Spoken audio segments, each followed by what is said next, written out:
ध्यान से देखिए, आज सबसे पहले हम क्या करेंगे, इलेक्ट्रोकेमिकल सेल कंस्ट्रक्ट करें, मतलब बनाएं। कंस्ट्रक्ट मतलब बनाएंगे, पहले बनाएंगे फिर देखेंगे कैसे काम करता है, वर्किंग बात, यानी पहले बनावट यानी संरचना और फिर देखेंगे कैसे काम करता है, ठीक है, और फिर उसका तुलनात्मक। एक्चुअल में क्या है, ये इलेक्ट्रोकेमिकल एक खास तरह का डिवाइस यानी युक्ति है जो रासायनिक ऊर्जा से विद्युत ऊर्जा उत्पन्न या रासायनिक ऊर्जा को विद्युत ऊर्जा में परिवर्तित करता है। ये खास युक्ति है जो क्या करता है, रसायनों के उपयोग से विद्युत समझिए।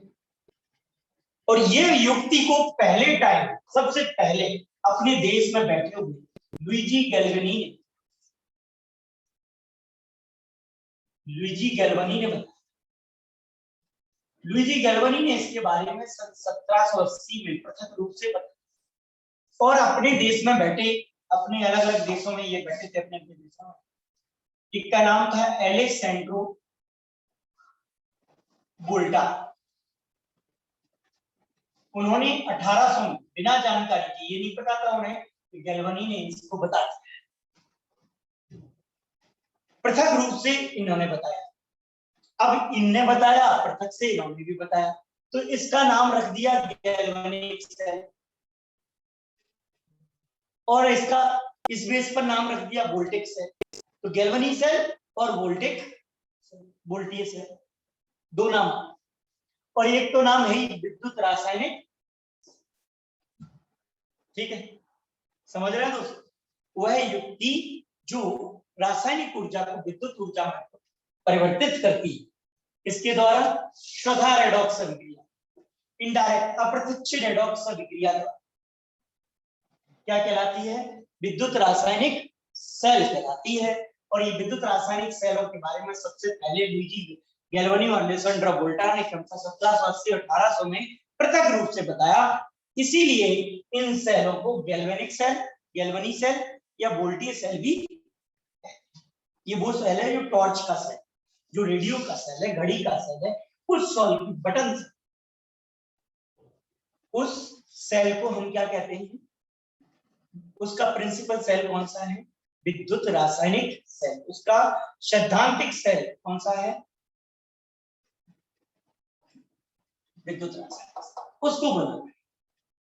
अच्छा, बाद में इस सेल का मॉडिफिकेशन क्या, संशोधन, इस सेल में कुछ काम, जैसे प्लेटिना गाड़ी लाई, पल्सर का मास्क लगा दिया, साइलेंसर किसी और गाड़ी का लगा दिया, बड़ी तो ये ऐसा मॉडिफाई करने का काम किया था डैनियल, इसने काम किया था ये डैनियल।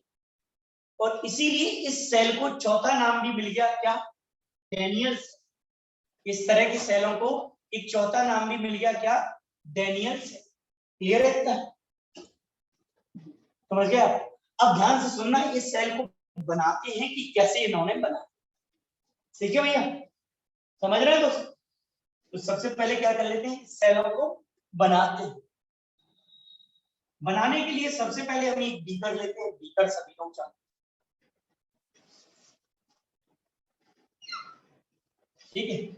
और एक बीकर लेकर उसमें एक लवण का जलीय विलयन, कैसा, एक निश्चित सांद्रता वाला या मानक सांद्रता वाला 1 मोलर जिंक सल्फेट का जलीय विलयन, और उसमें जिंक की ही रॉड डाल दो, जिसे हम इलेक्ट्रोड, ठीक है बेटा, क्या कर देते हैं, जिंक की ही इसके अंदर एक रॉड डाल, बोलो क्लियर है इतना।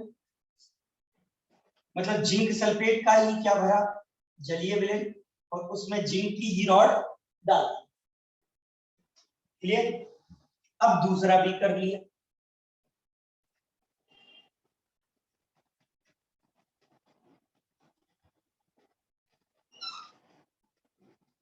ठीक है। और खास बात यह है कि दूसरे बीकर में दूसरा सोल्यूशन इतना ही सांद्रता हो, समान सांद्रता, आइसोटोनिक सोल्यूशन है। तो 1 मोलर कॉपर सल्फेट का समान सांद्रता वाला, आइसोटोनिक की जरूरत नहीं, लेकिन क्या समान सांद्रता वाला कॉपर सल्फेट का सोल्यूशन लिया, क्लियर। और उसमें कॉपर की एक रॉड डाल दी, जिस तरह से वहां जिंक की डाली और यहाँ किसकी डाल दी,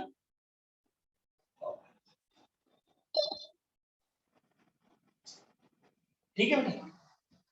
और ऐसा करके ध्यान से सुनिए, हमने इस ब्लेम का इन दोनों, ध्यान से समझना, इन दोनों रॉडों को कनेक्ट किया एक कनेक्टिंग वायर से, यानी एक तार से इन रॉडों को कनेक्ट,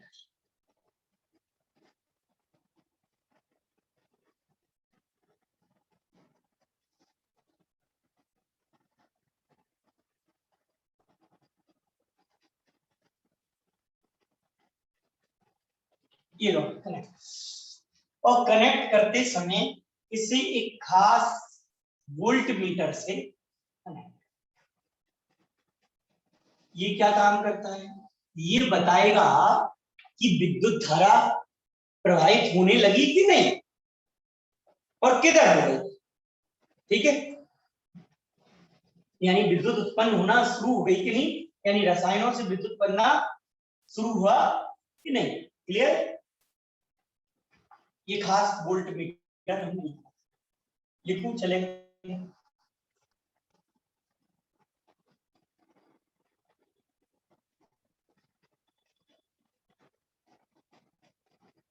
ठीक है। और यहां पर एक स्विच भी लगा सकते हैं, की कुंजी, ठीक है भैया।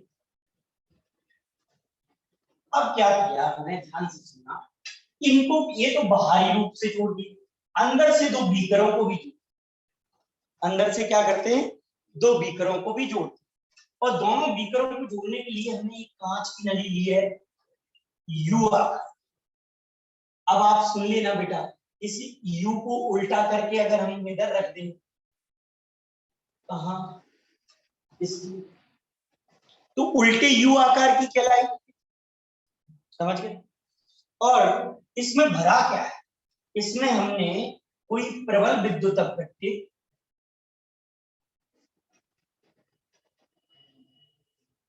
ध्यान से लेना सुनना, कोई प्रबल विद्युत अपघट्य जैसे KCl, KNO3, NaNO3 या KCl ही ठीक है अभी, ठीक है, आदि में से किसी एक का जिलेटिन जैसे पदार्थ, जेली लाइक पदार्थ, अगर अगर इसमें अगर अगर जो कि गर्म किया हुआ रखा है, गर्म, और उसमें हम क्या करते थे, KCl मिला, और जब हम इसमें KCl मिला देंगे, ध्यान से सुनना, जब हम इसमें क्या करेंगे, KCl मिला देंगे, तो ये अगर अगर जो है वो उसको हम ठंडा करेंगे, तो ये अर्ध ठोस पेस्ट बनता है, लेई जैसा पदार्थ, कैसे आप समझे, मम्मा जो है आटे के पाउडर में पानी डाल के बना देती है पेस्ट टाइप का,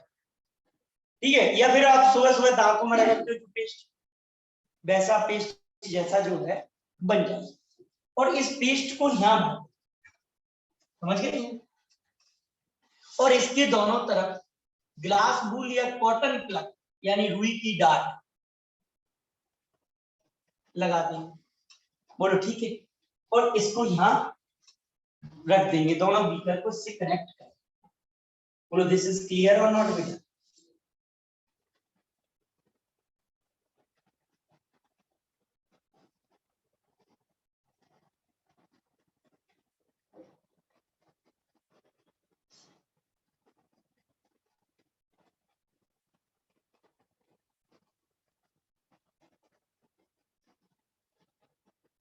देखो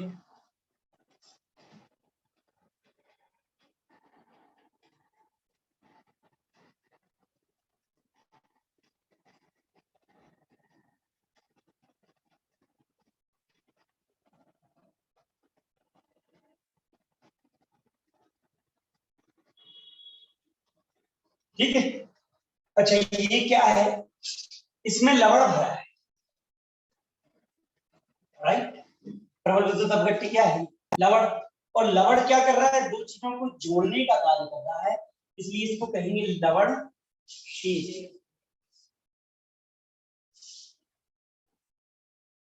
ठीक है, क्या कहेंगे, लवण शेष। क्लियर है इतना, ध्यान से सुनिएगा। अब आपसे कोई पूछे लवण से क्या है, तो आप कहेंगे उल्टे यू आकार की एक कांच की नली है जिसमें प्रबल विद्युत अपघट्य केसीएल का अगर अगर में बना अर्धठोस पेस्ट, अर्धठोस पेस्ट भरा होता है, क्या कहलाती है, लवण सेतु। बोलो क्लियर है कि नहीं? अगर अगर में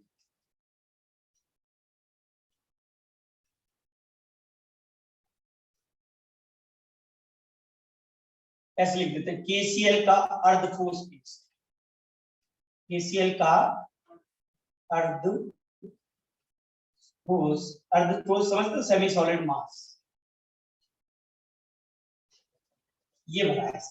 बोलो क्लियर, समझ रहे थे, ये लवण सेतु खास तौर पे काम।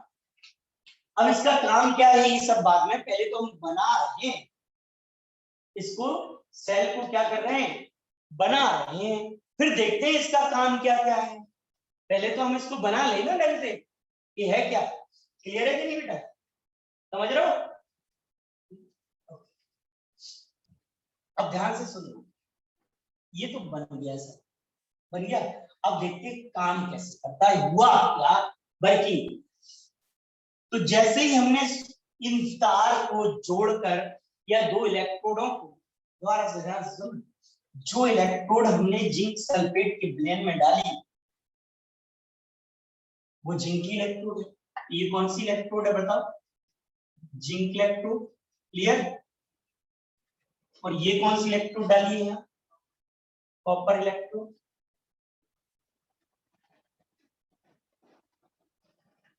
ठीक है, इतना क्लियर है सबको, बन गया। बनावट बता दोगे, एक बीकर लेकर उसमें एक मोलर जिंक सल्फेट ब्लेन भरा और जिंक की इलेक्ट्रोड डाली, और दूसरे बीकर में एक मोलर कॉपर सल्फेट का ब्लेन भरा, कॉपर की इलेक्ट्रोड डाली, और दोनों इलेक्ट्रोडों को वोल्ट मीटर और की लगाकर, कुंजी लगाकर एक किससे, एक तार से जोड़, ठीक है। और दोनों बीकरों को, दोनों इलेक्ट्रोडों को तार से जोड़ा, और दोनों बीकरों को उल्टे आकार की एक यू नली, कांच की उल्टे, ध्यान दे, उल्टे यू आकार की कांच की नली जिसमें केसीएल का अगर अगर में बना अर्धठोस पेस्ट भरा रहता है से जोड़, जिसे लवण सेतु कहते हैं, से जोड़। बोलो क्लियर है, ये क्या हो गया, सेल बने, बन गया सेल भाइयों, क्या था तुम्हारे सामने बना। अब ये वर्किंग करेगा, वर्किंग कैसे करेगा, जैसे ही एक स्विच को, यानी ये तार से जब जोड़ा और उस इलेक्ट्रोडों को तार से जोड़कर स्विच ऑन करेंगे, वैसे क्या होगा सुन, ये जिंक की जो इलेक्ट्रोड है, ध्यान देना भैया, जिंक की जो इलेक्ट्रोड है वो क्या करेगी, ऑक्सीकरण क्रिया के फलस्वरूप इलेक्ट्रॉन क्या, कौन सी क्रिया के फलस्वरूप, ऑक्सीकरण की, ऑक्सीकरण की क्रिया के फलस्वरूप जिंक की ये रॉड या जिंक की इलेक्ट्रोड क्या करेगी, इलेक्ट्रॉन त्यागेगी। अच्छा, जब ये इलेक्ट्रॉन त्याग रही है, ऑक्सीकरण हो रहा है, तो उस इलेक्ट्रोड जिस पर ऑक्सीकरण होता है उसे क्या बोलते हैं, एनोड। वह इलेक्ट्रोड जिस पर ऑक्सीकरण की क्रिया होती है उसे क्या बोलते हैं, एनोड। तो ये रॉड कैसा काम कर रही है, एनोड की, तो हम कह रहे हैं एनोड पर जिंक की रॉड इलेक्ट्रॉन त्याग, ऑक्सीकरण क्रिया। समझ में आ रहा है? और ये इलेक्ट्रॉन कहाँ इकट्ठे हो रहे हैं? जिंक की रॉड, इसलिए ये रॉड कैसी हो गई? ऋण आवेशित। और चूंकि इस इलेक्ट्रोड पर ऑक्सीकरण हो रहा है इसलिए एनोड का काम कर रही है, और साथ ही साथ ये इलेक्ट्रॉन की उपस्थिति से कैसे हो गई है? ऋण आवेशित।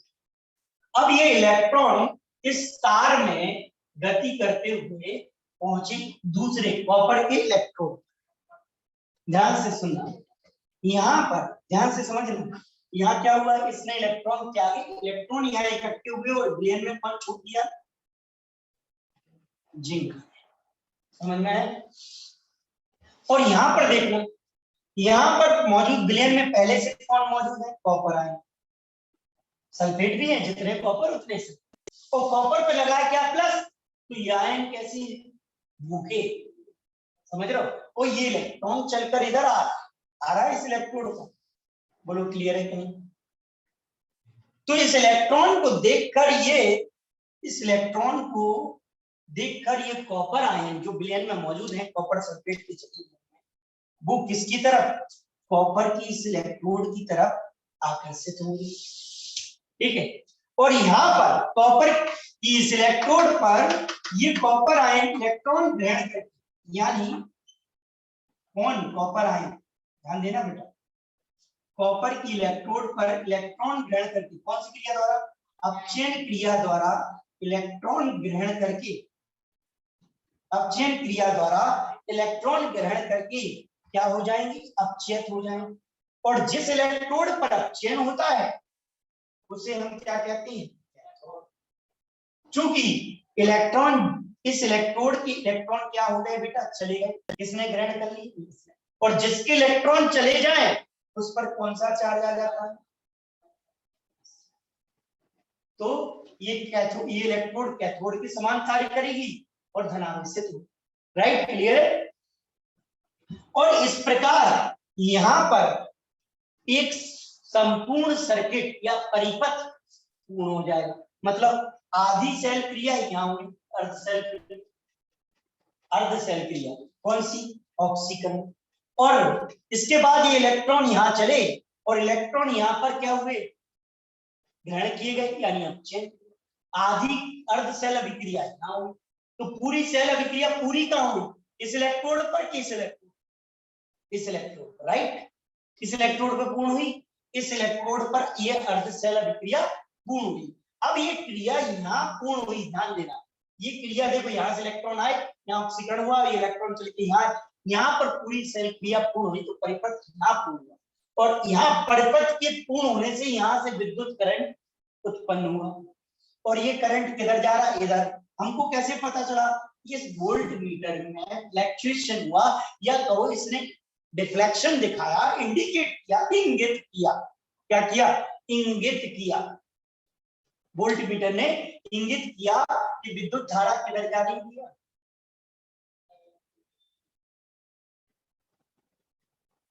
इलेक्ट्रॉन के ठीक विपरीत दिशा, इलेक्ट्रॉन के ठीक विपरीत दिशा में विद्युत धारा। बोलो क्लियर है? अच्छा, ये काम तो हुआ, साथ ही साथ ये जो लगा था लवण सेतु, वो भी तो कुछ कर रहा होगा, किसी कारण के लिए लगाया होगा। तो ये ध्यान से सुनना, ये एक बाहरी परिपथ पूर्ण, बाहर परिपथ, एक अंदर का परिपथ भी पूर्ण होता है, इसे आंतरिक परिपथ। अब ये आंतरिक परिपथ को पूर्ण कौन कराता है? लवण सेतु। ठीक है? तो दो परिपथ पूर्ण होते हैं, एक बाह्य परिपथ और दूसरा आंतरिक, और इसको पूर्ण कौन कराता है? लवण सेतु। अच्छा, क्या काम करता है ये सुनिए ध्यान से। अच्छा, ध्यान से सुनना बेटा, यहाँ जिंक सल्फेट था, तो पहले से जिंक और सल्फेट दोनों आयन हुए, लेकिन सल्फेट और जिंक बराबर थी, और ऊपर से इस इलेक्ट्रोड ने जिंक आयन और दे दिए। इस इलेक्ट्रोड ने क्या किए? जिंक आयन और दे दिए। तो यहाँ पर क्या बढ़ गए? जिंक आयनों की सांद्रता बढ़ गई, यानी विद्युत उदासीनता बिगड़ गई। आयन बराबर हो चाहे तो विद्युत उदासीनता बनी रहती है, लेकिन अब यहाँ विद्युत उदासीनता बनी नहीं है, विद्युत उदासीनता बिगड़ गई। और यहाँ पर क्या हुआ? यहाँ कॉपर और सल्फेट आयन दोनों, ठीक है। तो यहाँ पर कॉपर चलेगा, यानी कॉपर कम हो गए तो सल्फेट आयन आ गए, और इस सल्फेट आयन के बढ़ने से तुम सब कॉपर आयन के कम होने से विद्युत उदासीनता यहाँ की भी क्या हो गई, गड़बड़ हो गई। चूंकि यहाँ क्या बढ़ा है, केसीएल, वो एक लवण से तो खास तरीके से काम करता है,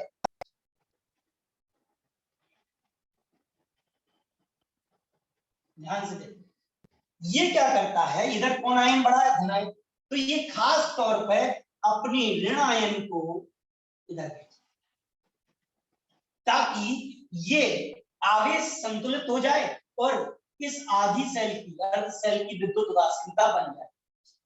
उसी तरह से यहाँ कौन हो रहे, धनायन, तो ऋण आयन बढ़ गए, तो यहाँ पर अपने के पॉजिटिव के, सॉरी केसीएल के पॉजिटिव आयन को इधर बोल देता है, ताकि यहाँ पर जो ऋण आवेश बढ़ गया था वो भी विद्युत रूप से उदासीन हो जाए। बोलो क्लियर है, समझ आ रहा है छोटू?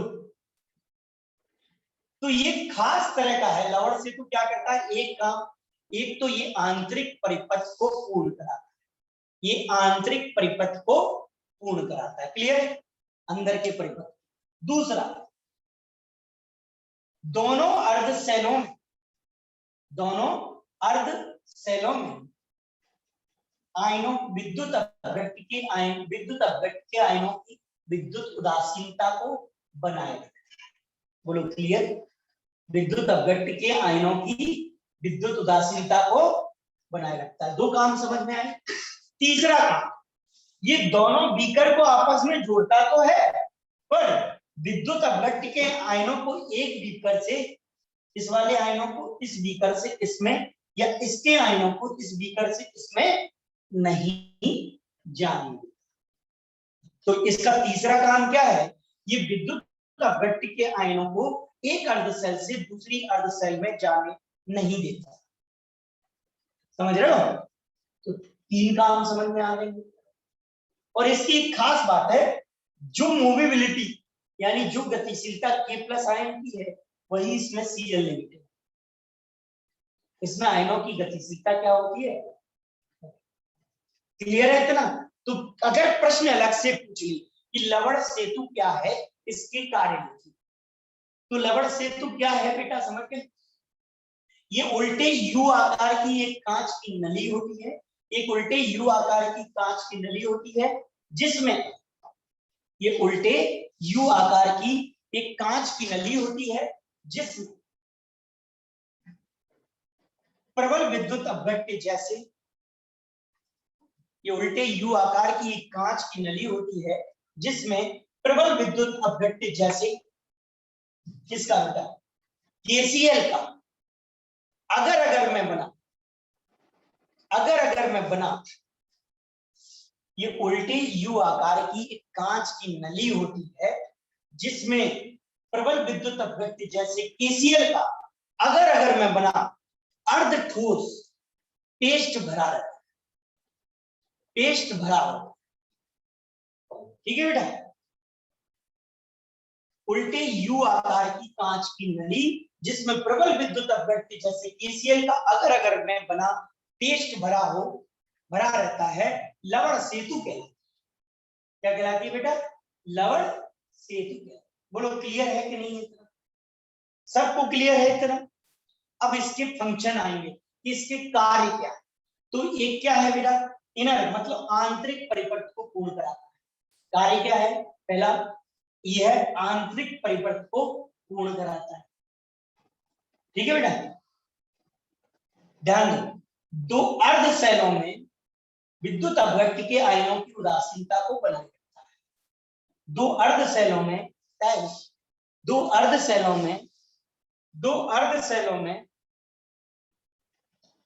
विद्युत अपघट्य के आयनों की विद्युत उदासीनता को बनाए रखता है। दूसरा कार्य समझ में आ गया। दो अर्ध सेलों में विद्युत अपघट्य की उदासीनता को, विद्युत उदासीनता, कौन सी उदासीनता बेटा, विद्युत उदासीनता को बनाए रखता है, क्लियर है। और तीसरा काम क्या है बेटा, ध्यान दो, ये दो अर्ध सेलों को आपस में जोड़ता है, किंतु एक अर्धशैल के विद्युत अपघट्ट के आयनों को दूसरे अर्धशैल में जाने नहीं देता। ये दो अर्धशैलों को आपस में जोड़ता है, ये दो अर्धशैलों को आपस में जोड़ता है, किंतु ये दो अर्धशैलों को आपस में जोड़ता है, किंतु एक अर्धशैल से विद्युत अपघट्ट के आयनों को दूसरे अर्धशैल में जाने नहीं देता। किंतु एक अर्धशैल से विद्युत अपघट्ट के आयनों को दूसरे अर्धशैल में जाने नहीं देता। किंतु एक अर्धशैल से विद्युत अपघट्ट के आयनों को दूसरे अर्धशैल में जाने नहीं देता। हो गया बेटा, क्लियर है? चलो, तो ये तो लवण सेतु अलग से क्वेश्चन करेगा तब हम ये बात कर सकते हैं कि लवण सेतु क्या है और उसका कार्य। क्लियर है बेटा, समझ गए? अब हमने क्या बना लिया, विद्युत रासायनिक सेल बना भी लिया और इसकी काम भी देखे। लेकिन एक और चीज इंडिकेट कर कि हमें कैसे पता चला कि ये जिंक की रॉड ऑक्सीकृत हो गई। हमें कैसे पता चला ये जिंक की ही रॉड ऑक्सीकृत हो गई? तो हमने देखा क्या ये जिंक की रॉड का द्रव्यमान धीरे धीरे क्या होता है, कम होने लगता है, भार, ठीक है, और ये गलती जाती है जिंक की रॉड, क्योंकि जिंक आयनों के रूप को छोड़ती जा रही है और इलेक्ट्रॉन इस पे इकट्ठे होते जा रहे हैं, इसलिए ऋण आवेश होता है। और इधर ये कॉपर जो है, कॉपर इलेक्ट्रॉन खा के, copper ion, copper ion electron खा के कॉपर परमाणुओं में बदलती है, यानी ये कॉपर इकट्ठा होता है इस रॉड को, तो ये रॉड क्या होती जाती है, मोटी होती जाती है, इसका वेट जो है। क्लियर है इतनी बात? और इस प्रकार यहां से ऑक्सीकरण हुआ, यानी इलेक्ट्रॉन त्यागे गए और इलेक्ट्रॉन तार में चल के यहाँ पहुंचे जहां विलयन के कॉपर आयनों द्वारा इलेक्ट्रॉन ग्रहण किए गए अपचयन क्रिया से। तो अपचयन और ऑक्सीकरण दोनों मिलाकर एक पूरी रेडॉक्स अभिक्रिया यहाँ आके पूर्ण हो गई, एक परिपथ पूर्ण हो गया। तो इसे क्या कहेंगे हम, सेल अभिक्रिया। यानी पूरी कौन सी अभिक्रिया पूर्ण हो गई, सेल अभिक्रिया। एक बात ध्यान देना बेटा, सेल अभिक्रिया मतलब या रेडॉक्स अभिक्रिया भी कह सकते हैं, सेल की क्रिया सेल अभिक्रिया या रेडॉक्स अभिक्रिया एक ही बात है। अब देखो सेल अभिक्रिया क्या थी, क्या हुआ सेल में, तो ध्यान से जिंक ने रॉड ने इलेक्ट्रॉन त्यागे, आयनों के रूप में आई, राइट, जिंक ने इलेक्ट्रॉन, और ये इलेक्ट्रॉन यहाँ पर जाकर इस रॉड पर कॉपर के द्वारा अपचयन क्रिया के थ्रू ग्रहण किए गए। यानी इलेक्ट्रॉन कॉमन है, तो इनको हम हटा देते, एक ने दिए और एक ने ग्रहण कर, यानी लेफ्ट हैंड और राइट हैंड साइड जो भी कॉमन हो सिखाया। अब बच कौन गया, जिंक, कॉपर आयन, ठीक है, और फिर इधर zinc ion plus copper. Copper देखो ना यार, जिंक, कॉपर आयन और जिंक आयन, क्लियर है, समझ गए? ये है पूरी बात। ये कौन सी अभिक्रिया हो गई, रेडॉक्स अभिक्रिया। बोलो क्लियर है कि नहीं इतना बेटा? तो यहां पर मैं इस क्रिया को और दिखा देता हूं आपको कि क्या हुआ है। ये हुआ है, मैंने वही चीज दोबारा रिटर्न कर दी है, लिख दी है यहाँ जो मैं वहां लिखूं। अब देखो कॉपर और जिंक ने इलेक्ट्रॉन त्यागे, उसका हुआ ऑक्सीडेशन, ऑक्सीकरण, और कॉपर ने इलेक्ट्रॉन ग्रहण किए, उसका हुआ अपचयन यानी रिडक्शन, यानी रिडक्शन और ऑक्सीडेशन, रेडॉक्स से पूरी अभिक्रिया हो गई, सेल परिपथ पूर्ण हुआ, राइट, सेल परिपथ या सेल अभिक्रिया पूर्ण हुई। समझ में आया ये? बोलो क्लियर है कि नहीं, ये बताओ। अच्छा देखो एक बार सुनो कि बनावट हमने कैसे की। दोबारा, एक बीकर लेकर उसमें 1 मोलर जिंक सल्फेट का जलीय विलयन लेकर उसमें जिंक की इलेक्ट्रोड लगा दी। दूसरे बीकर में 1 मोलर कॉपर सल्फेट का जलीय विलयन लेकर उसमें कॉपर की इलेक्ट्रोड लगा दी, ठीक है, और दोनों इलेक्ट्रोडों को वोल्ट मीटर तथा कुंजी लगाकर तार द्वारा जोड़ दिया, इतना सिंपल। और फिर दोनों बीकरों को, अभी तो दोनों इलेक्ट्रोडों को जोड़ा, अब दोनों बीकरों को तथा दोनों बीकरों को उल्टे आकार की यू नली, उल्टे आकार की, उल्टे यू आकार, सॉरी उल्टे यू आकार की कांच की नली जिसमें प्रबल विद्युत अपघट्ट केसीएल का अगर अगर में बना अर्ध ठोस पेस्ट भरा रहता है जो लवण सेतु कहलाती है, से दोनों बीकरों को आपस में जोड़ दिया। ठीक है, और इस प्रकार एक सेल बन गया, विद्युत रासायनिक सेल बन गया। अब जैसे ही हमने इन तारों से इलेक्ट्रोड को जोड़कर कुंजी की यानी स्विच ऑन किया, तो जिंक की इलेक्ट्रोड ऑक्सीकरण की क्रिया के फलस्वरूप इलेक्ट्रॉन त्यागने लगे और ये जिंक आयनों के रूप में विलयन में आ गए आयन, और ये इलेक्ट्रॉन जिंक की रॉड पर इकट्ठे हो।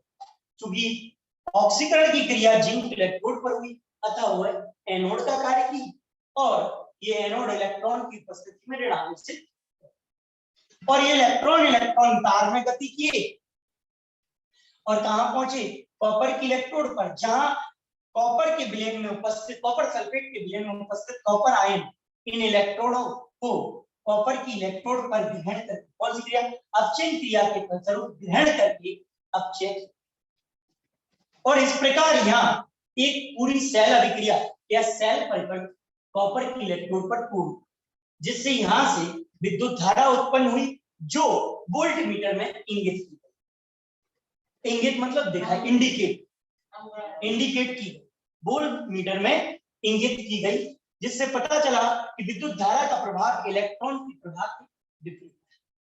ठीक है, और इस दौरान जिंक सल्फेट के बीकर में, एक बीकर में जिंक आयनों की सांद्रता बढ़ी, जिंक आयनों की सांद्रता बढ़ी, यानी जिंक की रॉड का वेट मतलब भार कम, और जिंक आयनों की सांद्रता बढ़ने से उसकी विद्युत उदासीनता को बनाए रखने के लिए लवण सेतु ने Cl नेगेटिव बनाया। ठीक है, और उसी प्रकार दूसरे बीकर में कॉपर आयनों की सांद्रता घटी, यानी धन आयनों की सांद्रता कम हुई, जिसकी विद्युत उदासीनता को बनाए रखने के लिए लवण सेतु ने K+ आयन। बोलो क्लियर।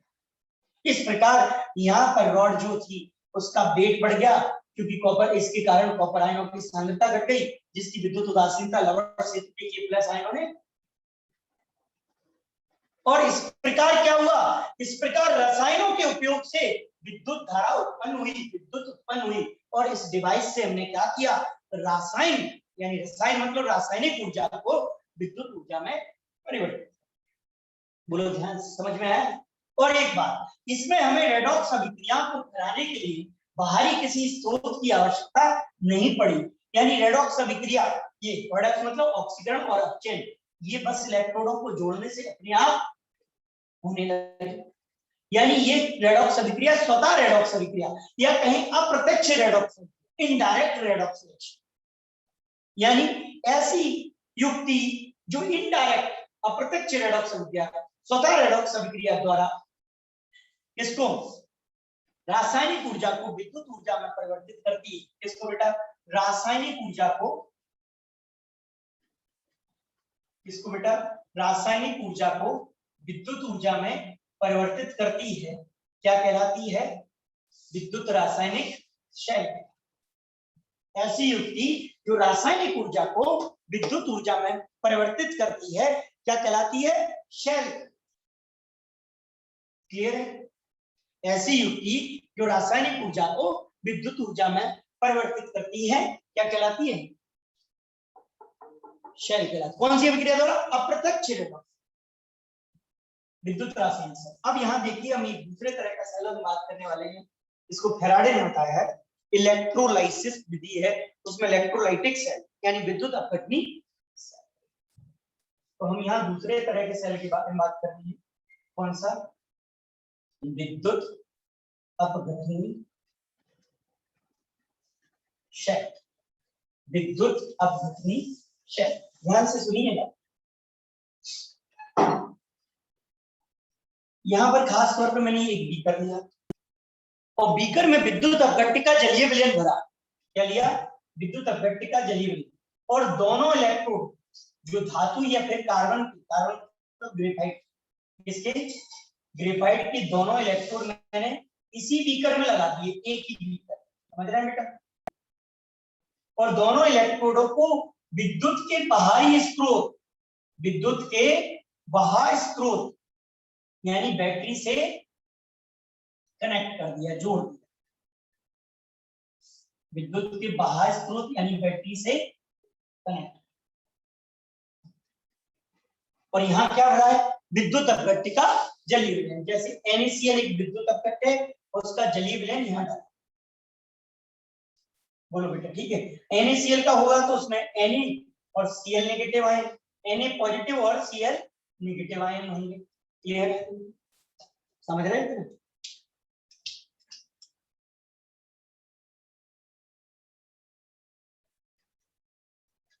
ठीक है, ये आयन इसके अंदर सर्कल लगाना जरूरी है। ठीक है, समझ गए इतना? अब जैसे ही हमने क्या किया, ये आयन तो इसमें उत्पन्न हो गए, पानी में विद्युत अपघट्य को डालने से वो आयनित हो गया। पानी में विद्युत अपघट्य को डालो वो आयनित हो जाता, आयनित मतलब आयनों में टूट जाता। अब जैसे ही इलेक्ट्रिसिटी कहां से, बैटरी से दी गई। देखो बैटरी के धनात्मक सिरे से जो इलेक्ट्रोड जुड़ा था उसे धनात्मक इलेक्ट्रोड कह रहे हैं। ठीक है बेटा, और ऋणात्मक सिरे से जो जुड़ा था वो ऋणात्मक इलेक्ट्रोड है। समझ गए? अब क्या हुआ, जैसे ही विद्युत धारा बैटरी के द्वारा प्रवाहित की गई, बैटरी के द्वारा प्रवाहित की गई, ये जो विद्युत अपघट्य के आयन थे ये अपने से विपरीत आवेशित इलेक्ट्रोड, मतलब ये कौन सा इलेक्ट्रोड था, ऋणावेशित, तो ये कौन सा था, धनावेशित। तो ये आयन अपने से विपरीत आवेशित, यानी विद्युत अपघट्य के जो ऋणायन थे वो धनावेशित इलेक्ट्रोड की ओर, और जो धनायन थे वो ऋणावेशित इलेक्ट्रोड की ओर। ध्यान से सुनो, यानी ऋण आयन मतलब क्लोराइड आयन अपने से विपरीत आवेशित इलेक्ट्रोड पर पहुंचे और वहां कौन सी ऑक्सीकरण की क्रिया के, कौन सी क्रिया बेटा, ऑक्सीडेशन, यानी ऑक्सीकरण की क्रिया के फलस्वरूप इलेक्ट्रॉन त्याग कर उदासीन हो गए। और चूंकि इस इलेक्ट्रोड पर ऑक्सीकरण की क्रिया हुई इसलिए इसे क्या कहा गया, एनोड। बोलो ठीक, क्योंकि जो इलेक्ट्रोड, जिस इलेक्ट्रोड पर ऑक्सीकरण की क्रिया होती है उसे एनोड कहते हैं। चूंकि Cl को ऐसे नहीं लिखते बेटा, कैसे लिखते हैं, आणविक रूप में, इसलिए पूरे को 2 से गुणा। क्लियर? अब यहां पर ऑक्सीकरण की क्रिया हुई तो इसे एनोड कहते हैं। अब ये इलेक्ट्रॉन कहां पहुंचे, इस इलेक्ट्रोड पर, और दूसरे इलेक्ट्रोड पर कौन आ रहा है, धन आवेशित सोडियम, तो दूसरा इलेक्ट्रोड ऋण आवेशित, तो विपरीत आवेशित इलेक्ट्रोड पर कौन पहुंच रहा है, सोडियम। तो सोडियम यहां पहुंचा, ध्यान से सुनना बेटा, और सोडियम ने वहां पर क्या पाए, इलेक्ट्रॉन। तो इलेक्ट्रॉन को ग्रहण किया कौन सी क्रिया के फलस्वरूप, अपचयन क्रिया के फलस्वरूप। और जहां अपचयन होता है, जिस इलेक्ट्रोड पर अपचयन होता है उसे क्या कहते हैं, ठीक है। और ये सोडियम बहुत क्रियाशील होता है, ये अगर पानी में पड़ा है तो पानी के अंदर से, पानी मतलब H2OH, राइट, हाइड्रोजन को लात मारेगा, मतलब हाइड्रोजन को स्थापित कर देगा, और क्या, NaOH। क्लियर है इतना बेटा, क्लियर है इतना? अब देखो, चूंकि हाइड्रोजन को भी ऐसे नहीं लिखते, किसमें लिखते हैं, हाइड्रोजन को भी ऐसे नहीं लिखते, किसमें लिखते हैं बेटा, आणविक रूप में, तो H2, और पूरी रिएक्शन को भी हम क्या कर देंगे, 2 से। अब बताओ, क्या तुम जब शुरू किए तो आप नमक लेके चले, यानी इलेक्ट्रोलाइट विद्युत, क्या आपके पास क्लोरीन गैस थी, क्या आपके पास हाइड्रोजन गैस थी, क्या आपके पास NaOH था, तो आपने नए रसायन बना लिए, किसकी हेल्प लेकर, विद्युत ऊर्जा की, किसकी हेल्प लेकर, विद्युत ऊर्जा की। और नए रसायन बने हैं तो रसायनों के पास कौन सी ऊर्जा है, रासायनिक ऊर्जा। रसायनों के पास कौन सी ऊर्जा है, रासायनिक ऊर्जा।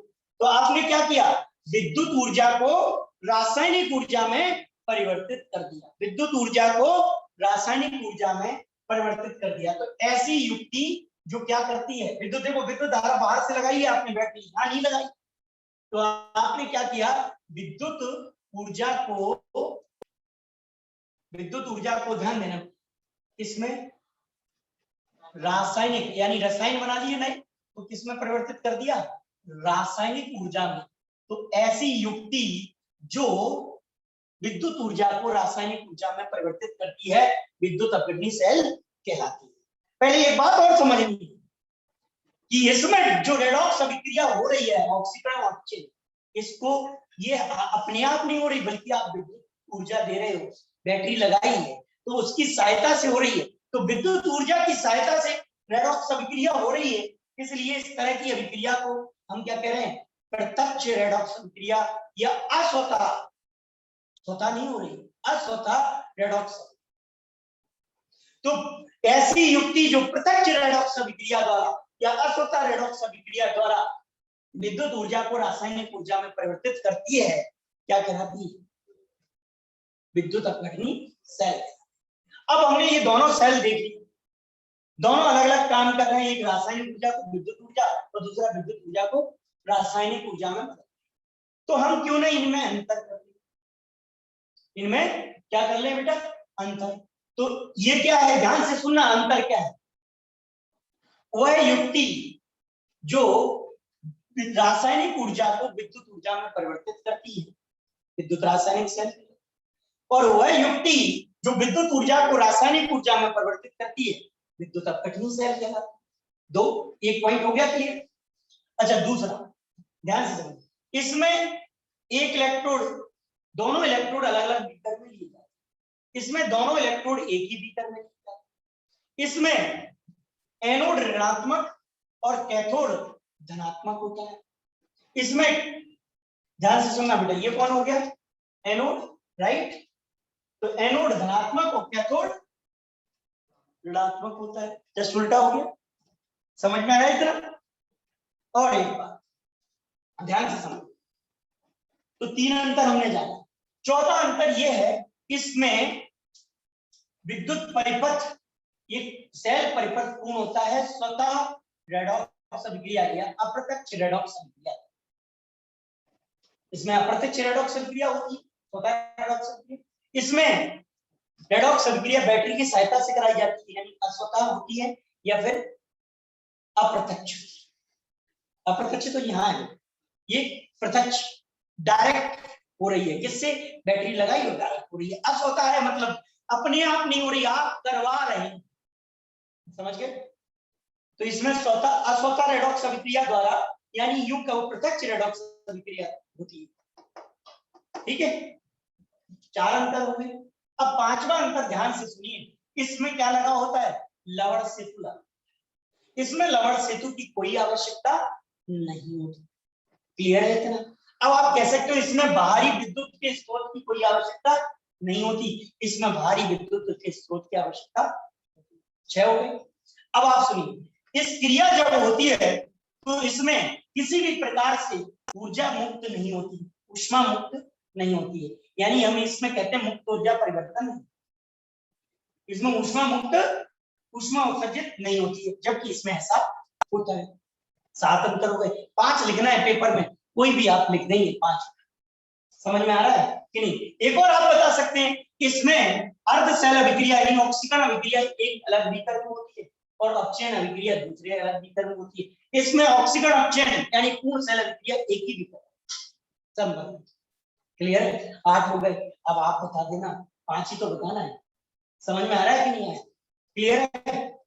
बताइए कहीं कोई परेशानी है, कुछ क्वेश्चन हमारे दिमाग में आ रहा है, कुछ भी पूछना है, किसी तरह की कोई परेशानी है तो आप पूछ सकते हैं, बताइए।